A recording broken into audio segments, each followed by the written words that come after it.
Welcome to the Tudor Dixon Podcast. Today, we are going to take a little bit of a tour back in time to Butler, Pennsylvania, because I have Salena Zito with me. She is a veteran political reporter with more than 20 years of experience based in the swing state of Pennsylvania and I believe Western Pennsylvania, which is where I was born, where my parents grew up. So as I was reading this book, I didn't know that. yes, yeah. And as I'm reading this book, my dad's from Pittsburgh, and I'm reading this book and I'm like, man, it was so powerful because just the way you talked about seeing someone in Pittsburgh being so small and all of the conversations throughout this book about Pennsylvania were very meaningful to me, but I think so meaningful to the entire country. So she's written a book. It's called Butler. I'm going to hold it up here so you can see.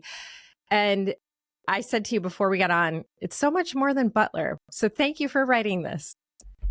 Thank you. It is so much more than Butler. Obviously, that's a very pivotal moment, right? I think all of us have seen to some degree or another what happened either through television or social media, or you knew someone or you were there.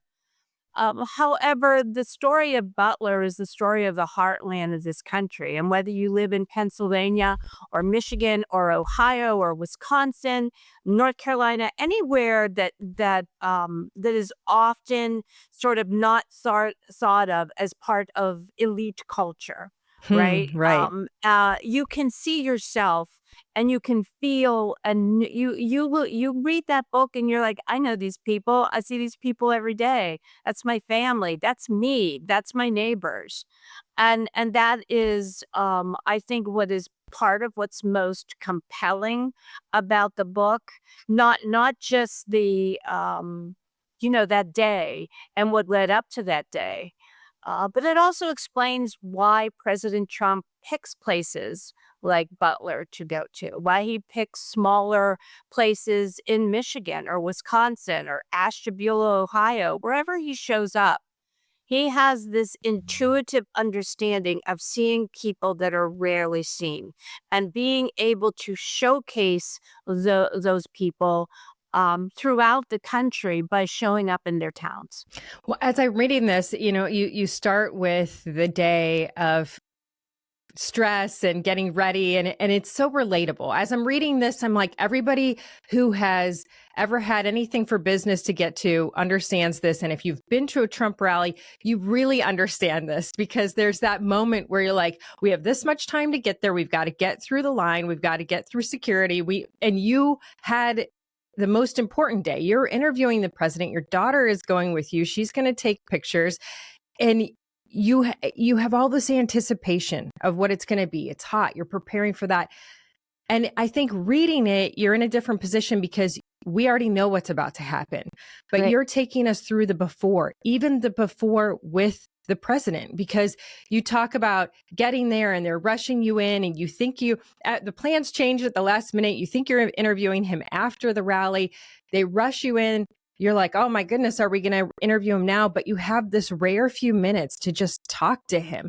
And that to me is the behind the scenes that so many people will never know if you don't read this book, is that you get to walk in there and see him just moments before he is shot. And Yeah. he talks to you and he's so welcoming and he's so warm and he's so excited for the people. And he talks about what you think. He's also very inquisitive about how you feel about things throughout the whole book. Every time you talk to him, you see this side of the president that some of us know that most people don't believe is real. And you capture it so beautifully in this book, not only that day, but when he returns to Butler. And I think that when you talk about the return to Butler, that part of the book to me was even more powerful because he's so concerned with Corey's family, the firefighter who died. And you talk about how there's a true weight on him, that someone was lost. And I knew that was how he felt, but to see how you captured it in words was incredible. Yeah, we've had several very powerful conversations about Butler, about what happened that day, about faith. You know that, you read the book, and his real sort of awakening to the God's meaning hand of was on faith. me. That was powerful. Yeah, the hand of God. When he said that, he said that to me the day after the shooting. This is in the book. I'll give people a little window into it. But he calls me early the next morning, and before I even say hello, he says, "This is Donald Trump." Like, I don't know it's Donald Trump, right? And the first thing he asks is, "How are you, Salena? How is your daughter and your son-in-law?" Because my daughter is a photojournalist. She is often with me in the field covering just everyday events, let alone a big interview like this. And we dragged my son-in-law along with us for a complete vanity reason, right? It was going to be 101 degrees that day, and it was. And we thought, well, we'll make him carry all the equipment so we look nice and, crisp and clean. That did not happen. Right. I mean, he carried everything, but we did not look crisp and clean. We were sweaty, and, I have Italian hair. It was... There's this famous scene in the Friends show where Monica says, "It's the humidity," because her hair got really big. And I always feel like I have to make an excuse for my hair, right? But, so he called and he said, "Are you okay?" And I did something that I rarely do. No, I've never done with the president. I swore. But I did say, "Are you bleeping kidding me, sir? You were the one that was shot, not me." But that empathy and compassion and concern was the first thing out of his mouth. And people will find out that moment will come to life in a much bigger, more profound way later in those conversations. That day, he called me 7 times that day. When he talks about, people think that President Trump said fight, fight, fight for a vanity reason, right? Like for a photo op. There is a very deep and profound reason why he says that. And I can't wait till people read about that, because it even took my breath away that in that moment, you don't know how you're going to act in a moment of crisis, in a moment of being shot at, right? Right. Exactly. That's what I've always said. You can't plan for that. No, we don't sit down at home and go, "Well, if I'm shot, this is what I'm going to do." Right. But his thought process and why he did that, I think is going to blow people's minds. It's really powerful. And even getting to see it from your perspective is incredibly powerful, because you are right. So many of us, I mean, I think probably the entire world has watched that moment on TV. You hear the shots, you see him grab his ear, you see him stand back up. So many people have seen what happened on TV, but you were right there. It's almost like, I mean, that's a God thing too. You were placed there because you're the storyteller and you tell the stories so beautifully. And I mean, just from not only what you see as you go down, you're being held down on the ground too. That I also found fascinating. You were immediately protected. People were talking about, it was total chaos, but you have a Secret Service agent who has his hand on you. He's protecting you in that moment. It's his first instinct is to make sure the people around him are safe. But just the sounds that you hear, the way you describe the cheers and then the blood curdling scream and all of the things that happen, it was, as I'm reading the book, it takes you into that moment so perfectly, I have to tell you. And I'm tearing up, I'm reading this and I'm like, gosh, you were there. You saw, you could see that you had a bird's eye view of the president. Yeah, I was only a few feet away. And actually the person when the first 4 shots went off, I'm a gun owner. I knew exactly what it was. I didn't get down. I don't know what that is in me that happened, but I just I have a job to do and I'm going to do it. And the second 4 shots go off and 4, yeah, it felt like 4. And I could still hear them in my head. The guy who took me down, he wasn't a Secret Service agent. He was the campaign's press lead. Oh, this young man, in his late 20s, just was so brave and so protective, just took me down on the ground and laid on top of me until he knew everything was all clear. And just his comportment, his composure, his professionalism, but also his compassion in that moment. That young man to me is someone that is also a gift from God. He is an angel, because he really responded. You know, some people step up in a moment. He didn't have to do that. I was a reporter. He's a press aide. You know, you want to protect yourself, right? There was no reason for him to make the decisions that he did, and yet he did. And as I'm reading this, I'm like, all of these people, they came together. There was nobody who ran. That was the other fascinating thing. It wasn't total chaos. That and that young man, he could have bolted.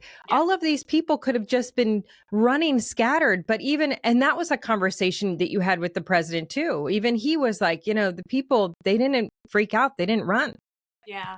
You know, it has a large part has to do with just the mindset of the people that attend a Trump rally. You know, there have been all sorts of horrible stories written about what journalists, and I'm a journalist, but what journalists think Trump supporters are, right?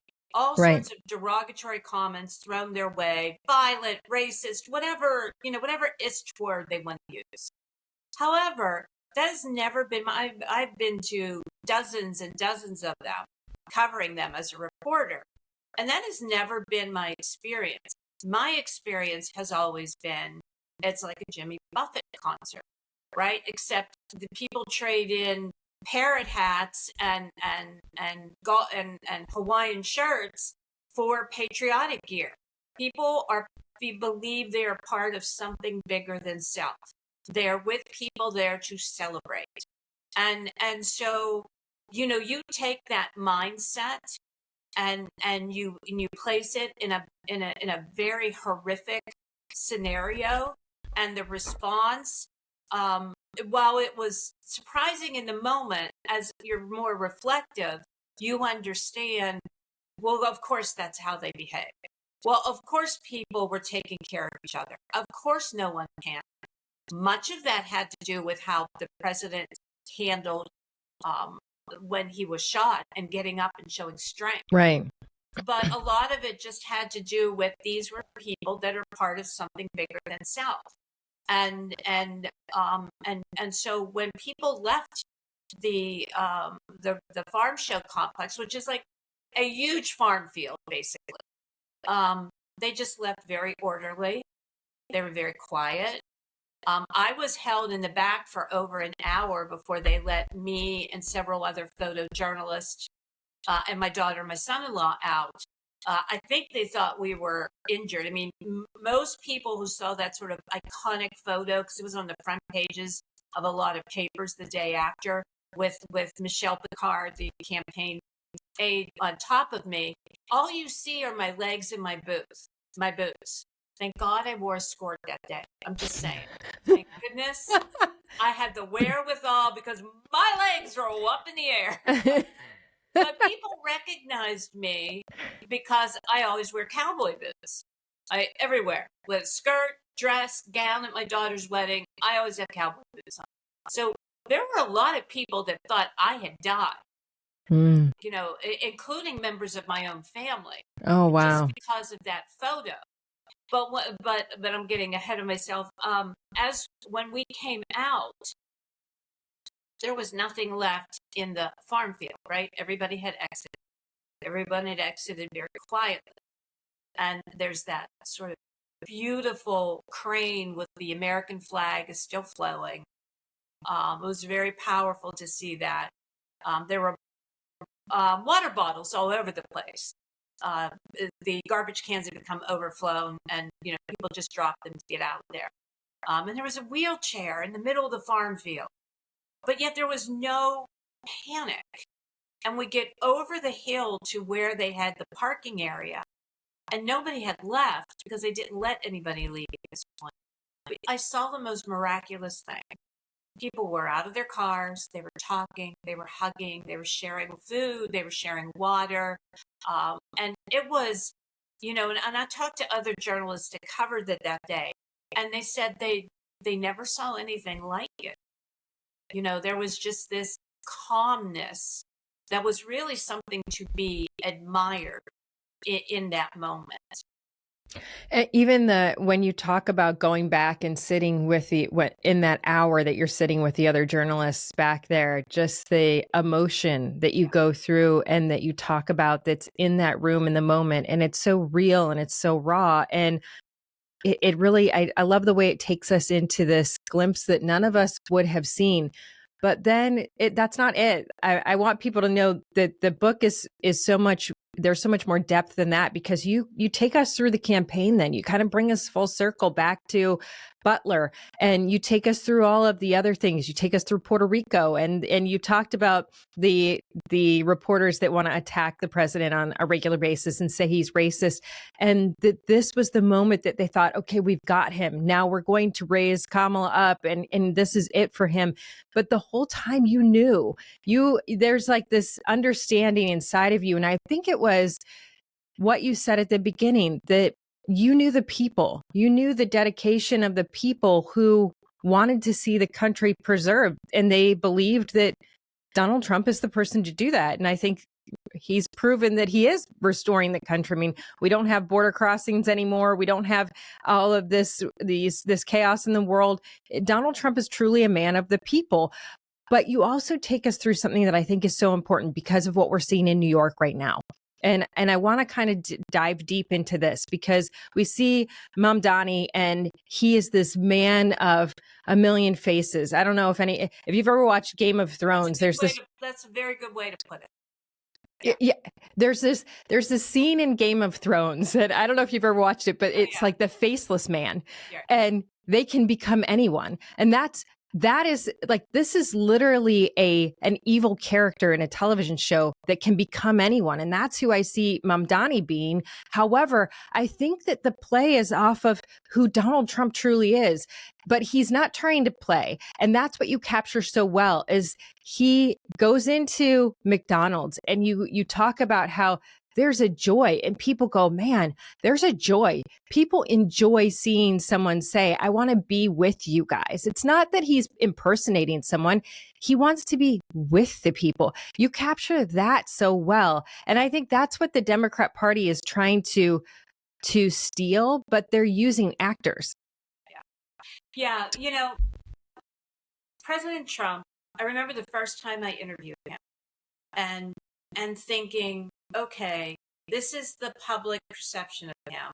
He's this 3-time married, Playboy dating, Howard Stern regular who has constructed, lives in a gold high-rise in a tower, Trump Tower in New York, right? That's the construct that people are handed, right? He's not going to have a connection to the working class. That it's all a mirage. So I sit down with him in Pittsburgh in September of 2016, and we're at a shale conference. This is Marcellus Shale. It's just starting to. It's sort of in its 6th year. It's really starting to boom, because shale hadn't been discovered in Pennsylvania until I think 2009, 2010, right? So this industry is just taking off. And at this convention are all of these, what I call suits, right? These wealthy, they're not bad people. They're just, sort of wealthy and successful, and, and they want a piece of him, right? They want to talk to him. And then there's the guys and girls that work in the oil fields, right? They're there too. And then there are the people that are working the event, right? They're the ones behind the curtain, the janitors, the people, the caterers, the electricians, the plumbers, right? They're all moving around. They're all moving parts behind the scene. They're what make the convention happen, right? They are what makes everything look beautiful on the other side of the curtain. So President Trump and I sit down and we do the interview.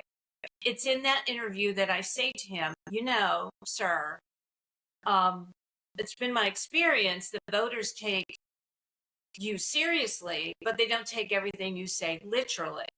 Whereas my profession takes you literally, and they don't take you all that seriously. And he thought about things, goes, oh, that's really interesting way to look at it. And so after the interview, he says, come on, let's go take a walk. And I'm like, okay. Mind you, this is the first time I've ever met him. So we leave what was a curtained off area called the green room. And we start walking through the back of the convention hall. That's where all the regular people are, right? The janitors, the plumbers, the caterers, the people pushing around carts of water. And he just starts going up and talking to them. No cameras are there, right? It's, all on background. It's not on the record. And so he's not getting anything from this, right? This is not a performance. And he starts talking back and forth with them about their lives. What do you do? Why do you do it? How many, are you married? Did you go to college? How long has your family lived in your neighborhood? That kind of thing, right? The normal kinds of things you have when you have a conversation with someone that you just met. And it was in that moment that I understood him, that what his two superpowers are. That is his curiosity about people's lives. That's a sense of humanity that most politicians do not possess. They wish they did. They try to fake, but they don't possess. If you've ever had a conversation with a politician, 7 times out of 10, if you're lucky, they don't look past you while you're talking to them, right? They look at you. Trump, that's one of Trump's superpowers. He never takes his eyes off of you when he's talking to you. He doesn't look away. He doesn't look past you. He's in the moment with you. And the other superpower is, this is a guy from the outer borough. He's not from Manhattan, right? And so there's this sort of layers of elitism in New York, where if you're from the outskirts, the outer borough, right, you're not part of the club. You're old, you're new money. You're not old money. And he spent a lot of his life coming up in the business of building and real estate, working with the men and women that make stuff. So his connective tissue is, and this is the thing that my profession really missed, is his connective tissue is for the everyman, is with the everyman, and it's genuine. His connective tissue isn't with the people that were from Manhattan, that were from Park Avenue. Yeah, he got there, but just like the rest of the people who want to earn their way up in life, he never forgot the people that made his success possible. I think what you're saying right now is so critical, because there is a huge difference between a Donald Trump and a J.D. Pritsker. J.D. Pritsker is he's a born billionaire. He has had a silver spoon in his mouth. He has no connection. And I've seen this across many different areas of my life. When you meet somebody who built their own wealth, as opposed to somebody who has always grown up with wealth, there is a huge difference in the way they connect to humanity. I mean, they just have had a different life. They've had different experiences. They've had to fight for what they have. And I think that instant reaction of fight, fight, fight, keep going was really what he was saying. Don't let this stop. I think that's because inside of him, he's always been building. I have, I've been around. I've been in the field a long time. I approached journalism and covering politics and culture, and those two overlap in so many ways. In a very different way, but it's a way that used to be the standard. So I don't fly, not because I'm afraid to. I fall asleep as soon as I get on a plane, so you can throw the fear thing out. I don't fly because I would miss so much of what happens between point A and point B. I also don't take interstates. I only take back roads. Because if you take an interstate, you may as well fly. Because, the only place you stop is like at an interchange, and it's the same gas station and the same food place and, strip mall, and then you're back on. and you really don't understand the depths of what's happening in the country. What places are doing good, what places are not doing good, why, how, and you don't learn about the resiliency and of the American people if you're on an airplane. So, I take the reader back a little bit so that they understand why President Trump picks showing up in places like Butler, right? If anybody's old enough to remember the song Allentown, that was a Billy Joel song, and it's very sort of mournful and nostalgic about the decay of his hometown because of loss of manufacturing, and then the trickle effect it had on churches and neighborhoods, right? And there were people when that song came out all across the country that sang along with it. They'd never even been to Allentown. But it's because Allentown represented so many places across the country, it became a cultural touchstone. And that's what places like East Palestine are. Yeah. That's what places like Butler are. There have only been 2 presidents that have ever campaigned for election, for president, in the entirety of our country in Butler, and that was JFK and Donald Trump.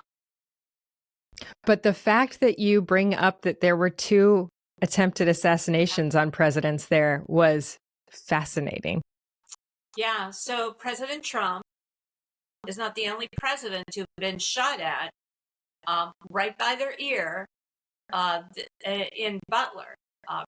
George Washington was as well. And I won't give too much away, but I think what is important about understanding 2 presidents of consequence, right? Like the country would look incredibly different had they not been president.